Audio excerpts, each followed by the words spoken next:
Hi, hello, and welcome to another episode of course, China. my name is Fernando, and this is Z. and today we have a very, very interesting guest. So, Zip, why don't you tell us something about him?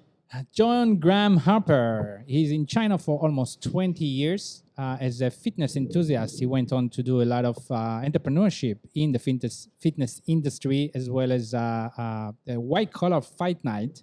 And today, he's stuck in China. Hey, John, thanks for being here. How's it going? At your office, in your ring. In my boxing ring, yes, Yes. at my office. We understand that was one of your dreams to have a show in the middle of the ring. Yes, I couldn't. I mean, I must say, first and foremost, you guys' setup is incredible. We're looking at I lost count how many cameras and lights. This is a really professional setup, and to top it all off, we are in the middle of the boxing ring. Yes. Which is pretty cool, I have to say. But Yeah. we're not going to box. This is the high point of my year right here. I'll box. All interviews must be done in the ring from now on. In fact, this desk will stay. This is going to be my new office. I'll box you, not him. Yeah. No. Yeah. All right, then. We are going to start talking about, well, one of the reasons why we came all the way down to Shenzhen to shoot with you, John. That's right. The juicy stuff. Yes. The case. The juicy yeah. stuff. The Yeah, fact that you're stuck in China, you can't go out. So, why don't you take us through what happened and why you're where you are Why are you right stuck now? in China? And what does it mean to be stuck Yeah. in China? So stuck in China, I am on a blacklist. So my name is on a blacklist in China, which means that I can't cross the border. And the reason I can't is because I have a court case that I need to figure out. I need to finish the court case. I need to have Settle this that. settled, before my name is taken off this list and I can travel in. And the court, okay, so you're stuck in China, you cannot leave, you're on a blacklist. Mhm. Usually, people I know that are on a blacklist with China can't come in. Can't come in. I know. For me, it's the other way around. And you can live, right? And it's been Yeah, like this yeah. for how long now? I think we're coming up to about 2 years, maybe more. 2 years, yeah. 2 years already Let's stuck say in here. 2 years. And it's related to one of your gyms, right? You said you were involved with like 6 gyms, but Yeah. this is related to one. Maybe you can give us a background. Yeah, so I opened. is this case? My first gym was Fusion. Then Fusion moved. I opened up a business called Fresh. 3 partners, two other expats in Futian and Shenzhen here, and this particular gym is the one that has given me the most trouble, as I'm still dealing with it now. The other gyms are okay. They were just the business model of the gym. This is something we didn't mention before when we were talking about gym, and even myself as a personal trainer, when I was a personal trainer, when you are training with someone, that person pays for your time, but you have to make that commitment to them. So you buy a lot of debt. Yeah. You're getting cash, but you owe that person. I'm in exactly the same situation with my English training center, but yeah, continue. Yeah. So the more money you get, the more you owe. Right. So it can never end. You'll always be operating in That's this. another Right? stuck. Yeah. So the other gyms and then usually the gym business, if you don't really build a strong brand with some kind of a technology that can collect all the data of the memberships and all of this, which can be, of course, like data is a business itself. You can sell this. This has value, right? But if you don't have that and you don't really have a brand, all you've got is a lot of debt, right? That's all the value of the business is you've got a lot of people that you owe hours of classes to. So the best way to get out of a gym business, if like for myself, being, when I opened up these gyms, I wasn't so knowledgeable. I was very young, and I was governed a lot by my passions of fitness. I wasn't very strategic in business. I didn't have a lot of business mentors. It was more fitness mentors, and fitness mentors are just like, do it, just go, just figure it out on the way. So this got me into a lot of trouble with opening up gym businesses, and I've learned a lot since then, which has been very helpful in what I'm doing now and what I'll do in the future. But yeah, it's I basically want to transition out of a business. So there was one of these gyms. Yeah. The name was Fresh. So this Fresh. is Fresh, yeah. And then you were. It wasn't doing well because of different reasons. Couldn't cover our costs. Right. Shenzhen, the rent's really high. Like I was saying earlier, rent is usually what kills a gym Most business. gyms. That's the largest overhead. Yeah. Okay. That's just what you got to deal with. So we just couldn't cover our costs, and we were just So you wanted to. in way over our head, and we're just like, we got to get out of this. We got to get out of this. So it became a like the strategy was to transition it off, to get someone to take responsibility. Basically, it's like selling it. Selling implies, this is something else. Like a lot of people that have asked me about this and asked, done a full expose on this whole story, they always say certain things which I shy away from because it isn't technically true. Selling it implies that there was a transaction where I got money for this thing. But the strategy wasn't that. The strategy was this thing, you need to take this. Like, for me, that was the win. If you take this the responsibility of this, for me, that was what I wanted. You don't need to pay me any money. But yeah, you just take full responsibility of it. Mm-hmm. Yeah. You don't have to pay me, but it's all yours. Is that a legal form that exists in China or in the West? Yeah, it happens all the time. Just simple transitioning businesses over. It's just selling terms, I guess. Yeah. Like right? maybe if an investor, he wants he's like, maybe he has a child, right? Mm-hmm. He's got new aspirations. He doesn't. But the business is growing. There's nothing to monetize yet. There's not. Yeah. So he doesn't want to destroy it. He just wants someone to take over his part of it, right? Or he'll have to have this responsibility and deal with his current life situation. He'll have to address it. So a lot of them, they don't want to address it. They just, please take it, and then it's yours. So you were looking for a person to do that. Yeah. And you found one. After a lot of searching, we talked to so many different people. We thought of so many different ways to package it, to put it with this and try it, sell it to this company. That didn't work. Or try to do this and have it, broken off into this. Now that didn't work. And then finally we're like, okay, whatever we can get, let's whoever we can Right. get. And a guy that was in the gym that I knew, who I actually brought into this, he seemed like our best option. And again, just to take responsibility for it, not to actually take the gym.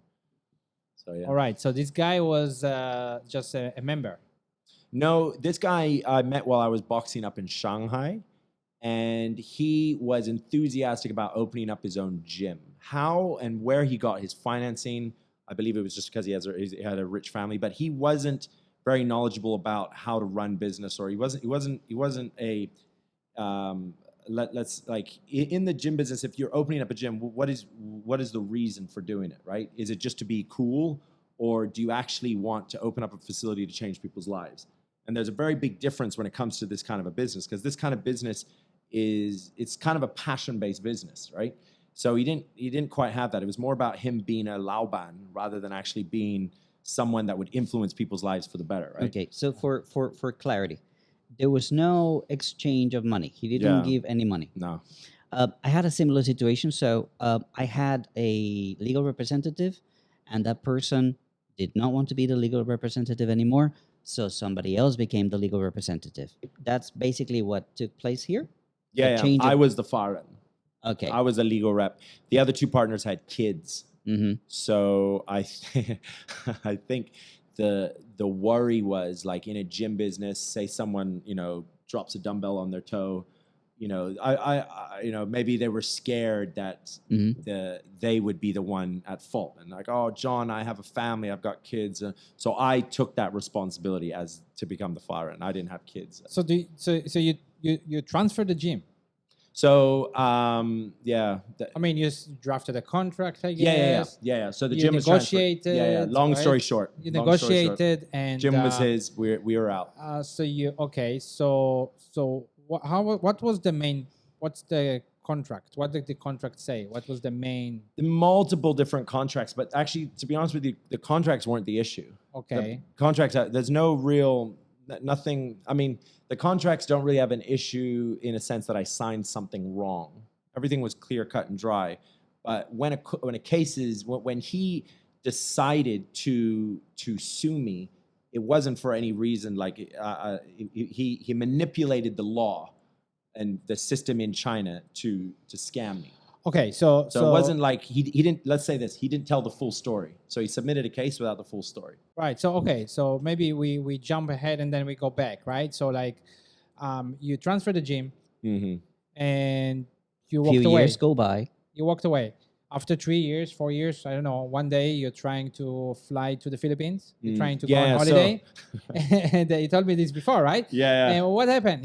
How did you discover that you have a problem? What was the moment? Yeah. So So I'm trying to leave. I'm trying to leave to go to the Philippines because one of my friends in Australia is having his birthday there. Okay. So flight is booked, hotel, everything. I am leaving in Shenzhen, and I go to immigration, put my passport up, and you see the guy on the computer, and he's like, some noise, like a little beep noise, and he's like, huh? And then I'm like, what's wrong? What's wrong? And he's like, just wait. And he's like, he's trying to figure this out. And then he's like, and he calls his superior over, and his superior is like looking at it, like, what is it? What is this? And he's like, oh. And then it seems to like somewhat click for the guy in charge, but he's like, I don't fully know it. So he calls the security to come get me. Security have like their GoPros on, and they're like, come with us. And the security are just like, are they nice at that point? No. The security are like serious. They don't know us. if I'm They wanted for murder. Yeah, I could be wanted for murder. They I could don't be know. transporting illegal contraband. I could Come with us. They're just like on their chair waiting. and you're a like, big guy, and Yeah. you're like, they're like, it's been 3 weeks. Bring since your we've been biggest used. guy. We need to. So they're like, move, go, and I'm like, what? And I'm like, what are you talking? About? and Like, you're "No, not no, no." alone. Yeah, I'm with my girlfriend. Yeah. And so we go into this holding area, and I'm like yelling at her, like, honey, find out what's going on. And I'll find you one day. what's going on? And then they're like, shush, don't talk, don't move, don't touch anything, sit down. And so where I'm sitting from, I look and I see through the glass, this little area in the glass that I can see through, I can see the computer where all of them are trying to figure out what's going on. And I'm looking at them, and they're just all crowding around the computer trying to figure it out, right? And then the security guard's just filming me with a GoPro, right? And just saying, don't talk, don't do. So I'm just sort of sitting there waiting. And it gets to the point where I'm waiting at the point where, I'm no longer tense. I'm kind of like Slouching. yeah, like this, like if nothing's happened by now, I think they've made the mistake. So Like, that's what you thought. I There was is a like- mistake here. I was like, and I'm kind of like, if this is your mistake, come on, guys. I think I've missed my flight, right? Yeah. So I'm like, and then finally I see the guy get up. So I'm like, okay, he's coming, and he has a piece of paper. So he's like, come. So we come in, and then he like asked my girl, he's like, translate. And I was like, it's okay, you don't have to translate. Like, I just go ahead, say it.